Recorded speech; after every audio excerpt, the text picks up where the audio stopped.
Janet, welcome to Queer Conversation. It's a pleasure to have you here today. Thank you so much for having me. You are the actress for a show that's opening on the 11th of March called Collapsible.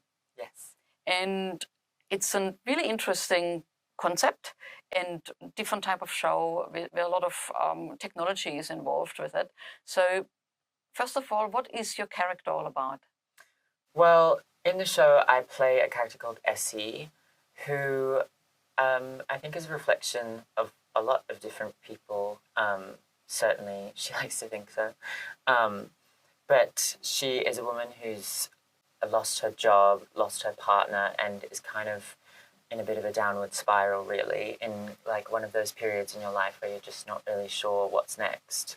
And so she performs this monologue kind of as with the audience as her internal kind of compass, really, just talking about how her whole life is kind of going past her and she's no longer sure kind of where she fits into all of it in, you know, the capitalist cog of the machine and everything like that. And so, yeah, Essie's really just talking about all the interactions she's having with people who know her really well and who love her. And she's trying to ascertain how they would describe her and how they see her, because at this point she's unsure of how she sees herself. And so the show has a lot of different elements. It talks a lot about mental health, especially kind of in the modern age with technology and the internet and, you know, late stage capitalism as it is. And yeah, she throughout the show kind of goes on a journey of trying to find herself again after losing her job and her partner, and figure out kind of like why she is doing any of the things she's doing, because I think at this point it's not clear to her.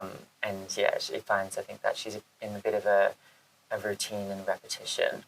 The show also uses a lot of emerging technologies, which we were lucky enough to get a grant from NIDA-X to kind of experiment with a lot of new things that we wouldn't otherwise be able to experiment with. And so it kind of marries the text in a way where it's talking about, you know, like the technologies and how that is kind of terrifying in some ways, and how Essie is kind of chronically online. And those two worlds between what's real and what's not real, what's online and what's offline, get blurred a lot during the show. Yeah. So the technology is very important for this play. It would be a very different play if there wouldn't be the technology. Yeah, I think it would be a very different play without the technology. The original production that I saw at the Edinburgh Fringe Festival in 2019 was completely stripped back to just an actress on stage with only sound and lighting. There was no movement or props or anything. So it was just the text, and it was really incredible to see. But I think our production really like intelligently kind of marries what Margaret Perry is talking about in the play with what we're able to do in the Old Fitz and what we're capable of now with the incredible artists that are attached as well. And I think the work is so much richer from involving all of these different things like live cinema, motion capture, animation, that, yeah, it really, you get a deeper understanding of kind of what Essie's talking about and how she's perceiving the world through her eyes, because we're able to see her eyes in so many different ways through the cameras and through the screens and everything, that, yeah, it's rather than it being a one-woman show, it's a one-woman show with all of these elements that bring everyone else in her life to life.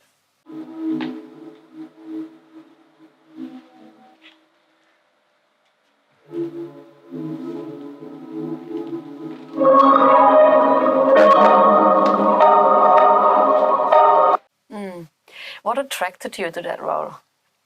Well, after I saw the production in Edinburgh, I immediately bought the play because I just thought it was incredible. The text was so rich and so well written and real. It was before anything before I'd seen anything else like that now we see more and more. But But yeah, I just think that the way Margaret is able to describe the feelings of disassociation and having different kind of mental health episodes, I think is kind of unparalleled. Like, there's certain points in the text where Essie kind of has these soliloquies, these long monologues, seemingly to no one. She's in a scene, in a conversation, but then she kind of drifts off.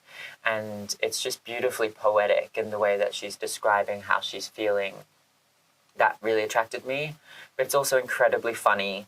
She's very witty. She's got a very dry sense of humor, and it's really nice to see her kind of move through the world, and we as the audience are able to kind of connect with her, thinking that everything's kind of a little bit stupid and pointless at points. And yeah, I just really fell in love with the character because she has so many different ideas and so many different emotions that it's a real gift for an actor to be able to try. Even this thought has originated from the fact that I think people are worried I'm using them as some kind of mirror. Even this thought is about me. I'll tell you what I really want. I want to step out of my body like it's a suit I rented from a costume shop. I want to jump clean out of my brain. The use of the technology, did that scare you or did you embrace that? Well, I think at first the use of the technology was a bit daunting because originally I reached out to our director, Zoe, with the text just for her to kind of read back in 2020. And Zoe also had a similar connection to it immediately that I did, which we both just thought it was incredible and just a beautiful text, really. And it wasn't until I think we got Morgan Moroney, who's also a co-director and one of the designers on the show, until we got Morgan attached, that I think that's when the technology aspects started to emerge, because Morgan has a larger background in that kind of side of things, whereas me and Zoe are more kind of classic theatre makers. And so we're really, really lucky with our team to be able to have so many fantastic minds in the room, while also having like artists and creators that can keep the ball rolling both like on stage and on screen. So it was daunting. There's been times when it's just me and Zoe in a room and we're really not sure how to turn on the cameras.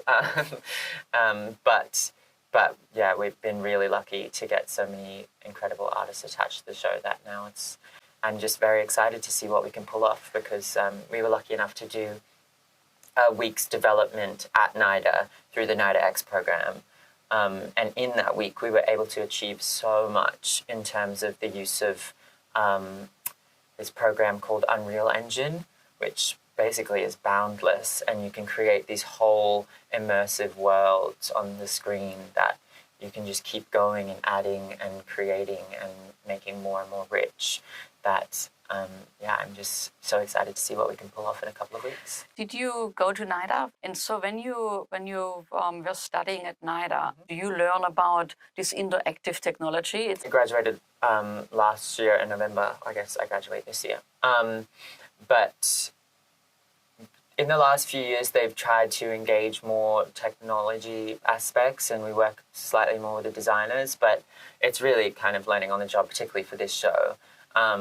But I think the secret is just asking and working with artists who have a better understanding than you might, because I certainly couldn't do this by myself, or certainly wouldn't be able to create the work I'm able to create, we're able to create, I should say, without the expertise that we have. But that being said, Morgan and Daniel, who's our other kind of tech head on the show and sound designer, Daniel Hearn, they are both also learning on the job in terms of what they're capable of and what the program is capable of. So it's a lot of trial and error. There's a lot of thinking we can do something, getting about an hour towards it, and then realizing that it won't be possible in today's rehearsal because it needs about 10 hours of programming. But I think NIDA is moving more towards that kind of landscape now, and kind of adapting to, because it's a growing industry we see now with STC and the Old Fitz, and more theatres kind of engaging with shows that use live cinema and different technology elements. I think it'd be silly not to, really. It is a solo performance. Apart from that being very challenging, have you done solo performance before? I have done solo performance before. I was lucky enough last year to perform in a show called Overflow, written by Travis Alabanza. That was on at Darlinghurst Theatre Company. SD, does she need to be a lesbian? I think, interestingly, her ex-partner, Caroline, in the show, Margaret writes a lot about how the line between where Essie ends and Caroline begins, because they're so close, gets blurred. And so I think the relationship, like in a woman-to-woman relationship, that aspect of it is really important for the story, because you start to understand that Essie found a lot of herself in her partner, Caroline, and kind of made most of her personality around this woman. And so when that was no longer there, and we find out through the play kind of what happened to their relationship and how it broke down, and then you start to understand how Essie is spiraling so intensely because of kind of the just ferocious nature that these lesbian relationships can sometimes have. But I think it is an integral part of the story. It's certainly, like, also, I think kind of alludes to Essie's deep kind of understanding of wanting to know more about herself, and kind of exploring her body and her sexuality and everything. And I think she thinks so much in the show. She thinks every scene. She's just kind of like daydreaming or imagining or kind of noticing things off into the corner that she gets to like tell the audience, but the other characters in the scene aren't necessarily seeing. So I think that she's thinking about those other aspects of her life as well, like her queerness, are reflected in the work. Yeah. Do you prefer one over the other, like playing a queer character, or it doesn't really matter for you?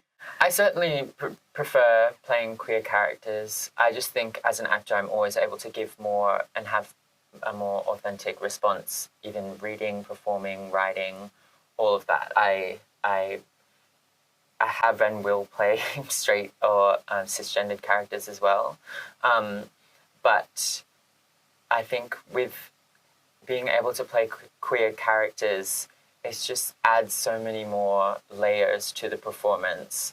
You know, anytime you see a queer actor play a queer role, you immediately understand why it's so important, because they're able to just connect in a different way that is not available to an artist who can't connect, can't like understand how that character feels in that way, I guess. So yeah, it is definitely a privilege, and I've been really lucky that all the major roles I've had outside of NIDA have all been queer characters, and I guess that speaks to what I look for in work, and the kind of work that comes to me, but the kind of work that I go out for. Really, I want to kind of speak to my own experiences, but also like speak to my own community and try and relieve any kind of. And do you aim to go into TV at one stage, or do you really love the stage? I really do love the stage. I think I'll always love the stage. I'm currently in a TV series actually at the moment on Paramount Plus called Last King of the Cross, which is slowly coming out week by week. So that was a really exciting experience. That was kind of my first major TV role. But stage, I think, will always be where I really learn the most as an actor, and I'm sure almost every actor will say the same. Just a connection that you have every night with the audience and with the live aspect. It's kind of unparalleled, really. But there are elements to screen that I absolutely love. I think with TV work as well, I have a lot of passion for working behind the camera as well and creating in that way, as I do in theatre, working, writing and creating and devising. I'd love to do more of that. But yeah, I'm really open to opportunities in terms of just storytelling rather than what form that storytelling might take. I'm not too picky.